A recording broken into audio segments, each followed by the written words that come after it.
So guys, आज के दिन की गिरावट, कल के दिन की गिरावट, मार्केट में जिस चीज का ऑप्टिमिज्म मिला था ना इंडिया यूएस ट्रेड डील का, उसके अगेंस्ट में कल जो वो एक व्हाइट पेपर को लेकर के खबर आई थी, उसका आज तोड़ दिया गया है सरकार की तरफ से, जिसकी वजह से मार्केट में थोड़ी बहुत पॉजिटिविटी बनती देखने को मिल रही है दिन के आखिर में जाते जाते। अब यहां से बुलिशनेस क्या सेक्टर पर रहेगी, यानी कि टेक्सटाइल सेक्टर। बिल्कुल सही सुना आप लोगों ने, टेक्सटाइल सेक्टर के लिए एक पॉजिटिव न्यूज आ चुके हैं। क्या है वो खबर, उसको देखते हैं।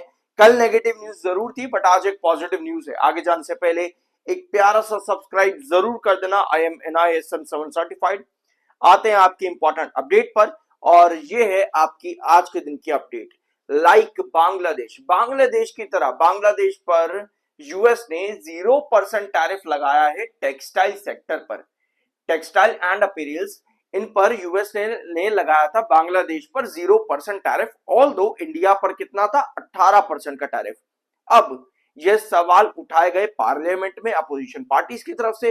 तो इंडिया क्या करता है, इंडिया की मिनिस्ट्री ऑफ एक्सटर्नल अफेयर्स जाते हैं अमेरिका के पास, कहते हैं कि भाई ये क्या हो रहा है यहाँ पर, और फिर बात करी जाती है और डील कर ली जाती है 0% टैरिफ की इंडिया के साथ भी टेक्सटाइल सेक्टर में। तो ये एक पॉजिटिव न्यूज देखने को मिली, वेयर आज कल मार्केट के लिए ये एक खराब न्यूज थी, और आज ओपनिंग में भी ये एक नेगेटिव न्यूज ही बनी रही। बट अब यहां पर एक तोड़ देखने को मिल चुका है, ठीक है। लेकिन इसके अगेंस्ट में अब राहुल गांधी चले गए हैं किसानों के पास, और कह रहे हैं कि चलो मिल करके अब एक नया मूवमेंट लॉन्च करते हैं इंडिया यूएस ट्रेड डील के अगेंस्ट में, ठीक है। अपोजिशन तो यहां पर खड़ा रहेगा ही इन सब चीजों के बीच में, और इस सब के साथ में आपके पास trade deal with US a new economic pillar, ये स्टेटमेंट देखने को मिला है इंडिया के एनवॉय की तरफ से, जो कि एक पॉजिटिव स्टेटमेंट अपने आप में है। और ये थी कल के दिन की वो फैक्ट शीट जिसको आज के दिन क्लैरिफाई किया गया है,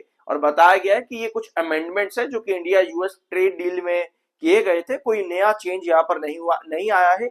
ये पूरी ट्रेड डील का ही एक इंपॉर्टेंट पार्ट था। लेकिन इस सब के अलावा, ये तो खबरें हो गई, इसके अलावा ट्राइडेंट के लिए, टेक्सटाइल सेक्टर के लिए क्या पॉजिटिव है। देखो, मैं आप लोग को यहाँ पर चीजें बता रहा हूँ कि क्या क्या जरूरतें हैं ट्राइडेंट लिमिटेड या टेक्सटाइल सेक्टर, जैसे वेल्सपन है, बाकी वर्धमान वगैरह है, इन सब कंपनीज के लिए, इस पूरे सेक्टर के लिए क्या क्या चीजें भी चाहिए।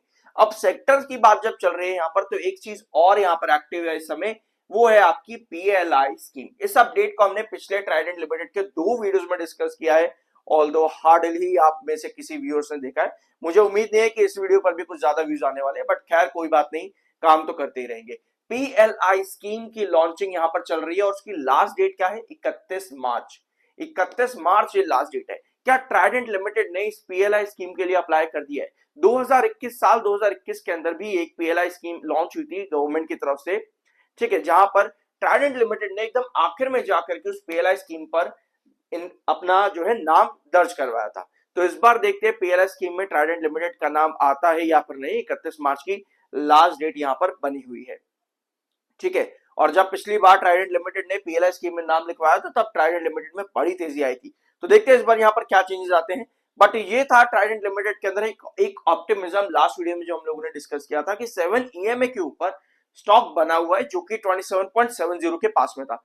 लेकिन उसके बाद से स्टॉक में गिरावट बड़ी देखने को मिली, और 200 और 7 EMA दोनों ही आपके ब्रेकडाउन हो जाते हैं, जो कि बेयरिश सेंटीमेंट क्रिएट करता है चार्ट पैटर्न पर, टेक्निकल पॉइंट ऑफ व्यू से। अभी आएंगे वापस से आपके चार्ट पर, लेकिन पहले एक बार कंपनी का छोटा सा पॉइंट ऑफ व्यू देख लो कि कंपनी ने क्या रिजल्ट्स दिए थे अपने दिसंबर क्वार्टर में।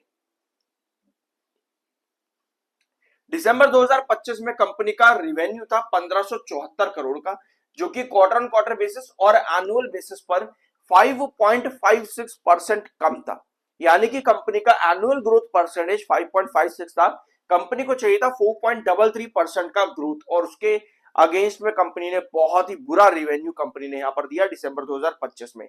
वेयर आज अगर आप प्रॉफिट्स पर देखोगे तो यहां भी कंपनी ने बुरी हालत कर दी अपनी, -44.49% का एनुअल प्रॉफिट ग्रोथ कंपनी का आया था दिसंबर 2025 में, जो कि कंपनी को जरूरत थी 9.30 की। तो रिजल्ट्स कंपनी के बहुत ही बुरे थे, और इसकी वजह से कंपनी का quarter on quarter EPS rupees जो है वो 0.09 पर आ जाता है फ्रॉम 0.18। यानी कि कंपनी के फंडामेंटल आधे हो जाते हैं, जो कंपनी की वैल्यूएशन पर बड़ा सवाल उठाते हैं। सेलर कितना एक्टिव है, 35,77,000 इस समय सेलर है, 13,89,000 इस समय बायर है। छोटी मोटी रिकवरी आज के दिन ट्राइडेंट लिमिटेड ने जरूर दिखाई है इन अपडेट्स के चलते, बट अभी के लिए सेलिंग काफी ज्यादा एक्टिव फिर से हो चुकी है। 56.5 का एमएफआई, 49.1 का आपका आरएसआई, टेक्निकल्स न्यूट्रल है। अगर यहां तक आ गए एक प्यारा सा सब्सक्राइब जरूर करना। अब आते हैं ट्राइडेंट लिमिटेड के चार्ट पर। आज एक बार फिर से ट्राइडेंट लिमिटेड ने अपना 7 ईएमए जो आप यहां पर लाइन देख रहे हो 7 ईएमए क्रॉस करने की कोशिश करी, बट पिछले 2 सेशन से लगातार अब 7 ईएमए पर रिजेक्शन आ रहा है। पिछले 2 सेशन से लगातार 7 ईएमए पर रिजेक्शन आ रहा है। कल भी 7 ईएमए से सेलिंग आई थी, आज भी 7 ईएमए के ऊपर जाते ही सेल ऑफ देखने को मिल रहा है। यहाँ पर इंपॉर्टेंट ट्रेंड क्या है ट्राइडेंट लिमिटेड के अंदर, 26 ये हम मार्क कर सकते हैं। 26 एक इंपॉर्टेंट बेस लाइन है, और अगर हम कंसोलिडेशन देखेंगे ट्राइडेंट लिमिटेड के अंदर तो आपको नजर आएगा अराउंड 26 से लेकर के 28, 28 ये दो लेवल्स बहुत ज्यादा क्रूशल रहे हैं ट्राइडेंट लिमिटेड के पास्ट में भी, और अगर आप प्रेजेंट पर भी देखोगे तो आपको नजर आएगा कि यही दो लेवल्स काफी इंपॉर्टेंट है। क्रूशल बेसलाइन देखने को मिलती है ट्राइडेंट लिमिटेड में 24.50 पर, जो कि प्रेजेंट ट्रेंड बता रहा है। और अगर आप इसका लॉन्ग टर्म टारगेट देखोगे, लॉन्ग टर्म रेंज, तो 24 रुपए से लेकर के अराउंड 32 रुपए के बीच में आपको ट्राइडेंट लिमिटेड की पिछले 5 साल की एवरेज रेंज देखने को मिलेगी। यानी कि इस रेंज के बीच में जब भी स्टॉक रहता है तो थोड़े बहुत मोमेंटम से आपको शिफ्ट होते देखने को मिलते हैं, और सेक्टर को लेकर के पीएलआई स्कीम इस कंपनी के लिए बहुत ज्यादा जरूरी देखने को मिली है पिछले 5 सालों के अंदर। तो ये है ट्राइडेंट लिमिटेड। आई होप कि इस वीडियो में आपको कुछ नया जानने और सीखने को मिला होगा। मिलता अगले वीडियो में।